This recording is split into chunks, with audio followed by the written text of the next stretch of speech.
ఎండుమిర్చి, ధనియాలు, 4 మిరియాలు,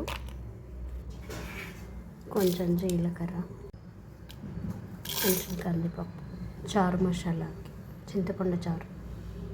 దీన్ని పౌడర్ లాగా చేసుకున్నాం పేస్ట్.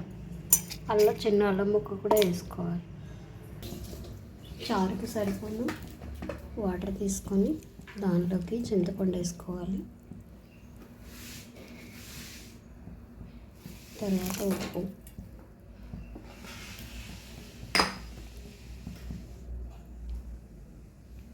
తర్వాత పసుపు,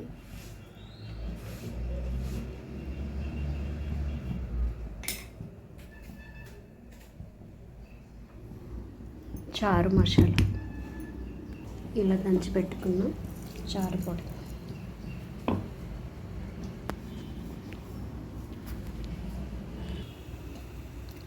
చూసారా ఎలా మరుగుతున్నాయి? చింతపండు చారు లేదా మిరియాల చారు.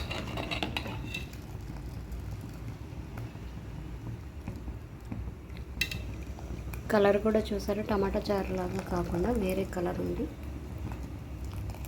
దీనిలో ఇంకా కొత్తిమీర ఏమి అవసరం లేదు. మీకు ఇష్టమైతే వేసుకోవచ్చు, కానీ టేస్ట్ అయితే మారిపోతుంది.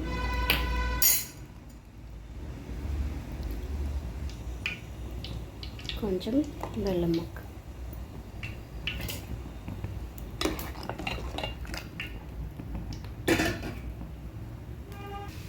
చూసారా చారు మరిగిపోయింది. ఇప్పుడు మనం దీన్ని పోపు చేసుకుందాం. చూసారా చారు ఇలా చేసి ఇప్పుడు పోపు చేసుకున్నాం. పోపుకి ముందు ఇది పెట్టుకొని కొంచెం ఆయిల్ పోసుకొని ఎండుమిర్చి,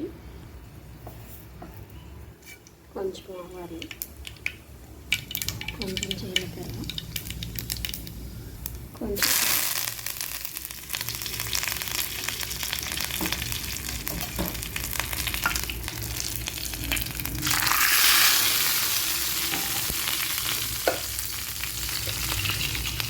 మిరియాల చారు, చింతపండు చారు రెడీ అయిపోయింది.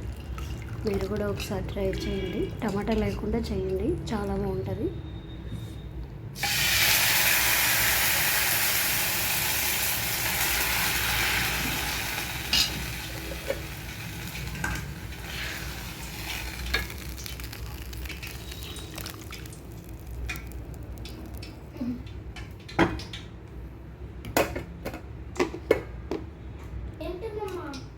కూడా బాగా ఇష్టంగా తింటారు.